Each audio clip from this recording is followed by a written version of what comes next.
The Second Year Charity Gala by Independi 16 on AO3. Episode 5.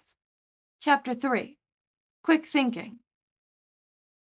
Shouta should have known the villains had a trick up their sleeve the moment they knowingly dropped into the middle of the gala with dozens of heroes present.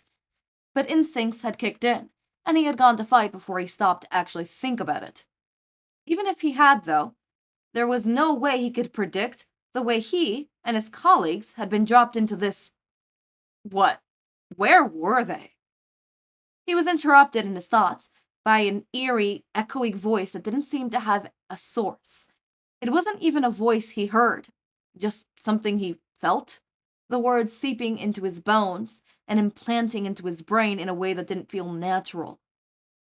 I hate to cut a good fight so short, but you lot were just getting in the way. Oh well. Come and face me, villain! You can hear Endeavor shouting from somewhere. Shouta still hadn't opened his eyes, opting to hold his head in his hand to try and ease his pounding headache. I'm afraid I can't. The soulless limitation of my pocket dimension. I can't enter them myself. Not that I'd want to. I think I'd find it's rather difficult to escape.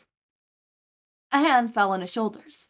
Shouta jumped, but relaxed when he heard Hisashi's voice murmur something along the lines of, "Is it just me?"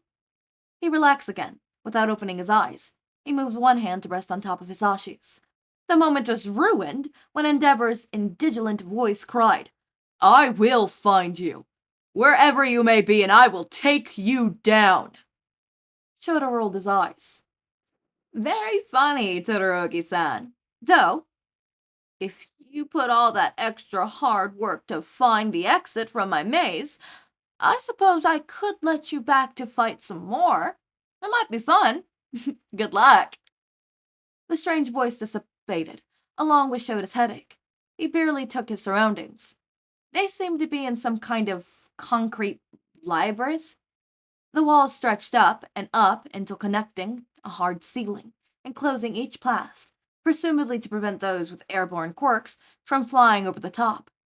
They ended up in a large open space, from which Shouta could see several paths leading off in different directions. He could count 28 heroes, all of which were in similar states as him and Hisashi, as if they'd been both dropped harshly on the ground. A couple were stood up. From what he could see, Endeavor and... oh, that idiot. Yagi, why are you here? Shouta growled out and rose up to look at the retired hero in the eyes. Those dumb, blue eyes that were the source of half of his class's problems with self-sacrifice. The same reason you are? The idiot had the audacity to smile. Before Shouta had the chance to give him a whole list of reasons why he absolutely should not be here, he was interrupted by Hisashi's placating voice. What Shouta really means is, why did you jump in a fight when you don't have your license anymore? Yagi leaned back, leant forward, looked down at his hands, and then let out a soft little, "Oh." It was almost sad enough to make Shouta pity the poor guy. Almost. I'm guessing you just moved without thinking, right? He sighed. Not much we could do now, just stick around and don't get separated. Right. Everyone split up and search for the exit. Don't go in groups. We need to cover more ground. It's here somewhere. God damn it, Endeavor. While he's been speaking to Yagi, Endeavor had taken it upon himself to lead the operation, and of course, decided on one of the shittiest plans Shouta could think of. He didn't even get the opportunity to call him out on it because within a few moments of announcing this, Endeavor spun on his heel and strode down the nearest path out of sight. The other heroes began to follow his example. Some were going alone, some in duos, but nobody in large enough groups to be safe in an unknown environment. He wasn't an expert on acoustics, but Shouta was willing to bet that any shouts for help wouldn't be heard through thick concrete walls. No, Yagi, you were not going off alone. When he turned around, Hisashi had taken hold of Yagi's hand, preventing him from walking off. Shouldn't we trust Endeavor's judgment? Shouta scoffed. Just because Endeavor's a number one doesn't mean he has any expertise tackling down the unknown, unexpected environments, or quirks like this. He's not good at coordinating large groups either, since he mostly works alone and leaves his sidekicks to the actual organizations. You know as well as I do that he's out of his depth here. Yagi seems to consider it. I can see why that may be the case, but as the number one, he should know better. Hisashi interjected. He didn't even stop to think about how different people's quirks could be used to break the walls, or consider the fact that this whole thing is probably a trap, and that sending heroes into it alone is, a bad idea? That was a beat as Hisashi watched for Yagi's reaction. Yagi stared at his feet, and Shouta smirked at Hisashi, because that was exactly what he was about to say. Finally, Hisashi pouted. I bet I could have blown these walls down if I had my gear. That's by the by. Shouta schooled his expression. I count to 28 heroes trapped here, including us. That means that there's only a few who didn't get hit by the villain's quirk. There's over 100 civilians and 2 class of kids who are at risk right now. We need to go find the exit then, to get back and help them.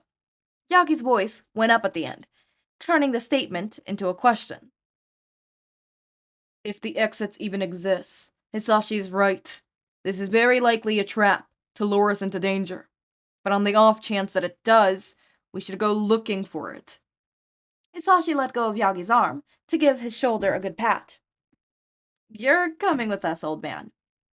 Yagi cringed at the nickname, but nodded. Weren't you calling yourself old earlier, Hisashi? Shouta said sarcastically, leading the way down the nearest passage, running his fingers across the concrete as he went. It was smooth and pristine, but didn't seem quite there.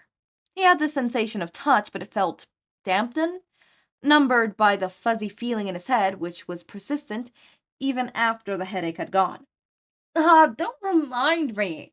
That makes me worried about what Shinsou's probably doing now that we aren't there to stop him. Midori is probably roping him into some kind of plan. Yagi sounded like he was smiling as he replied. I'm sure Midori is dealing with the situation well. He's good at staying calm, even in the face of immediate danger. Good thing Shinsou's with him, I guess. Hisashi chuckled. He might actually stop him from breaking any of his limbs. Shouta hummed, keeping his eyes on the path in front of them. They came up across a crossroad. Left or right? Whichever way we choose, we should keep moving in that direction until we find the edge. If there is one. Left? Right. Left it is, then. Shouta chose the path, smirking at the sound of Hisashi's little sigh and pout. They kept walking with the sounds of their own footsteps seemingly deafeningly loud in the silence of the maze. Shouta made sure to glance around at his companions every few seconds, just to check that they were still there.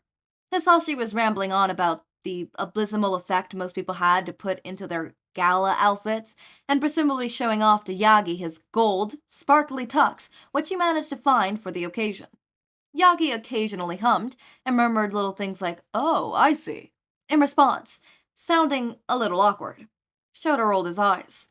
Just as he was beginning to feel complainant, he turned the corner and was greeted by a huge, lumbering thing. Hisashi walked straight into his back, saying, "Ow, Shouta, what's wrong?" before looking over his shoulder and seeing it. Oh. The thing growled. Yagi being taller than both of them, seeming to have no trouble looking at their heads when he asked, "What is that thing?" "I don't know." Shouta bit out.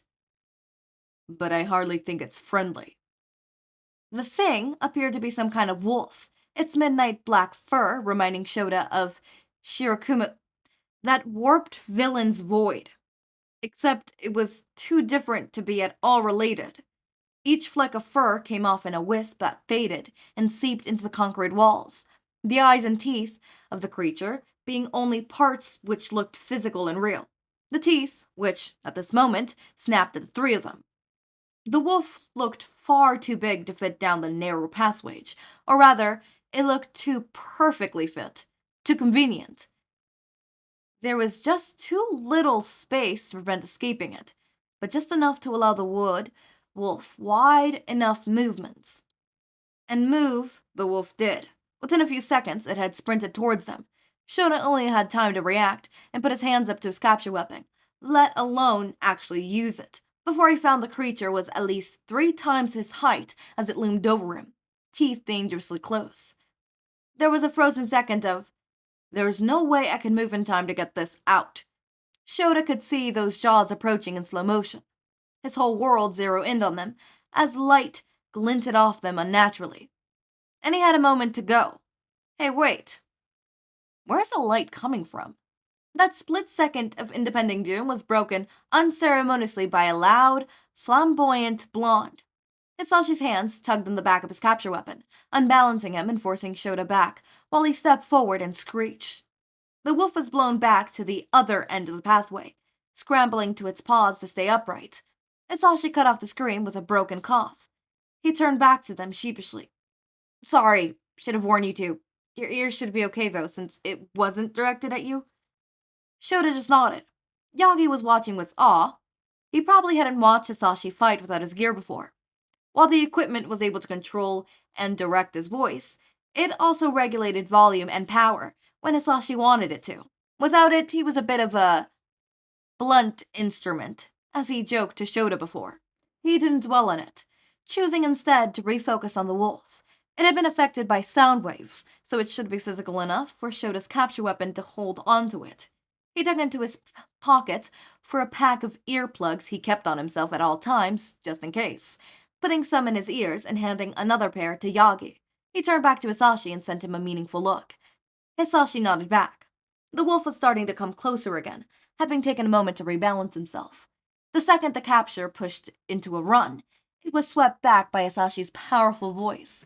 Shouta leapt forward. He whipped his capture weapon out under the wolf's paws before snapping it back towards himself, in the process tying together its legs.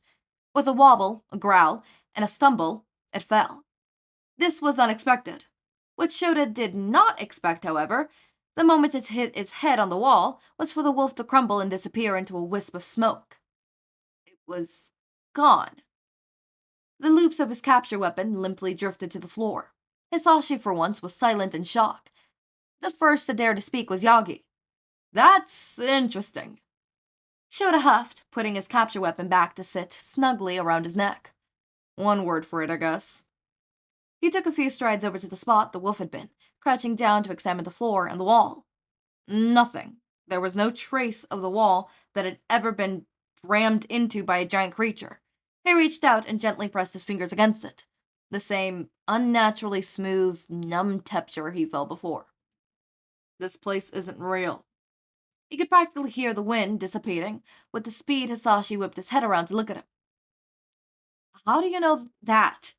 Isn't it more likely that he teleported us here or something?" "There's no likely about it. We're talking about quirks here. Anything's possible."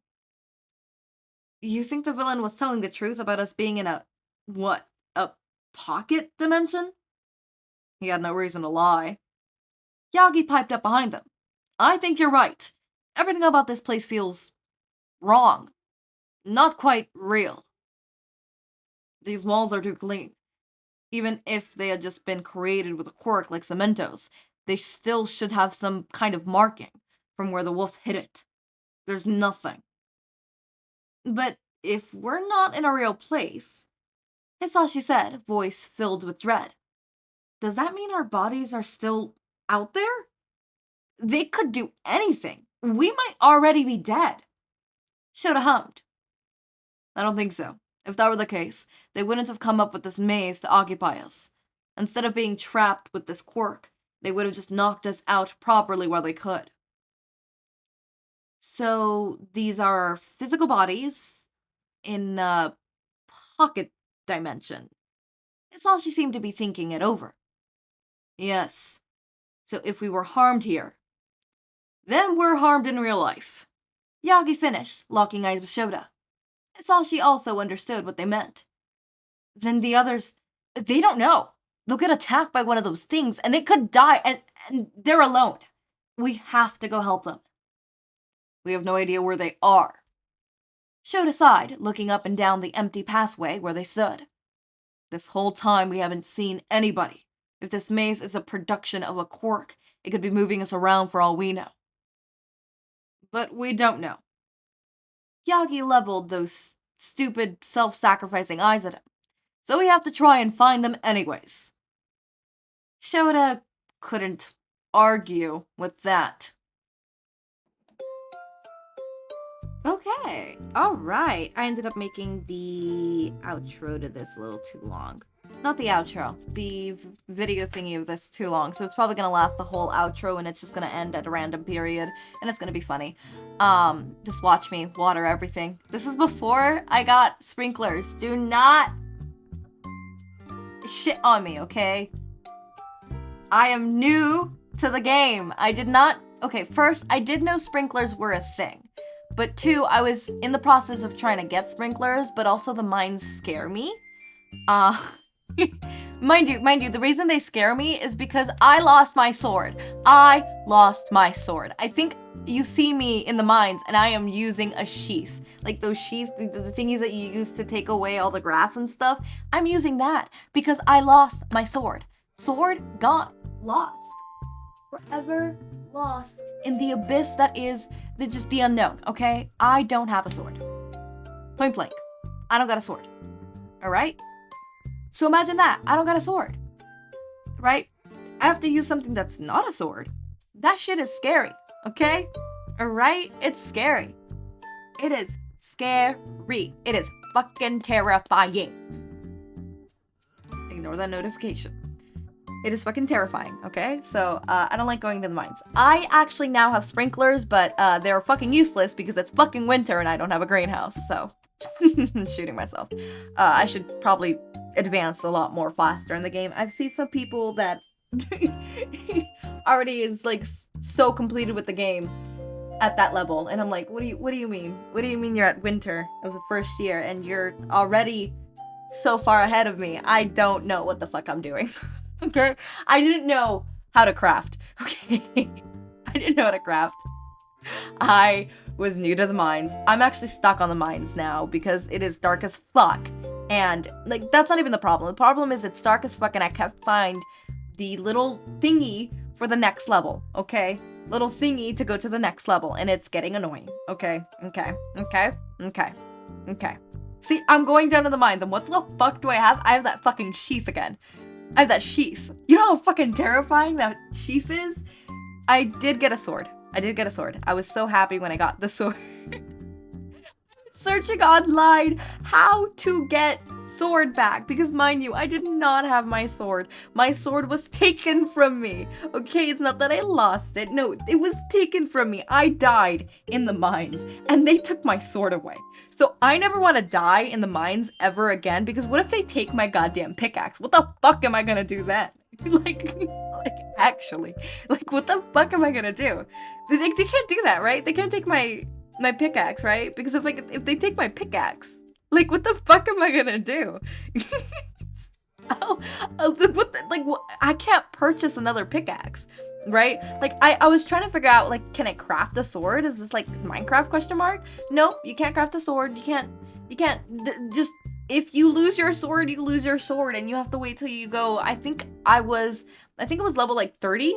35? I think it's level 30, where I got a sword. I got my sword back. I got an iron sword, and I was so happy. I'm like, I don't care, this shit could be a stick sword, and I would still be so happy. Because I don't think you understand how fucking hard it is to be down in the mines and not have a goddamn sword to your name. It is terrifying. Moving on. That terrifying feeling that I was feeling down in the mines without a sword is how I feel Shouta and the others probably feel right now. Because it's like, shit is moving around. You don't know what the fuck to do. You don't have your proper weapons. What the fuck is... You die? Well, I mean, here, if you die, you just get found. And, they take 2 things away from your inventory. There, you die, you die. Life and death and shit. Anyways, Yagi being a bimbo. I like Yagi. Look. I love me a good Yagi bashing, but I also like me a good bimbo Yagi, okay? I like bimbo Yagi. I love bimbo Yagi. And by bimbo Yagi, I don't mean he has to be like literally a fucking bimbo. I mean, I want him to be a little bit clueless in certain aspects. like clueless in certain aspects. Maybe even just rescue missions and stuff like that, where it's like, oh, I'm supposed to do this? Okay. You know, like I want him to be just a little bit clueless. Like, for example, in this one, where he's like, well, he's the number one hero, and like Hizashi and Shouta are like, no. That does not mean he's immediately, you know, the all-knowing. As the number one hero, he should know. But he doesn't. That's the problem. So, love me a good bimbo Yagi, okay? I do love me a good bad Yagi, though, right? I also do love a bad Yagi. I hate those bugs. With my sword, my new sword, I don't give a shit about those bugs, but I hate those bugs. With the sheath. The sheath? What is that called? I don't know. I was yelling. You can't hear my yell, but I was yelling. In spirit, hear my yells. Okay, but I love me a good All Might bashing too, but this seems to not be an All Might bashing fic, and it seems to just be Bimbo Yagi. Which, again, I'm all for that. We love Bimbo Yagi in this house. Next episode seems to be, it's the same chapter, by the way. Next episode is going to be much, much longer, because I'm cutting it off there, because it makes sense to cut it off there. But next episode is going to be longer, and it is also going to be in this perspective of all the other, like the other side of the fight. So not the pro heroes stuck in the pocket dimension, but the actual students and civilians and small number of heroes in the actual gala, right? In the ballroom, I guess. I'll call it a ballroom. It's a ballroom, probably. So in the actual gala and how that's going on and how that's happening and stuff like that. So definitely looking into that and looking forward to that one. I got so lost. Actually, no thoughts, no brain, just lost. I don't have much to say. Okay, anyways, as always, my raindrops, make sure to eat, sleep, drink water, take your meds. Have a wonderful day or night. Link to my Discord server and socials are down in the description. Subscribe to see more of my content, and thank you so much for watching.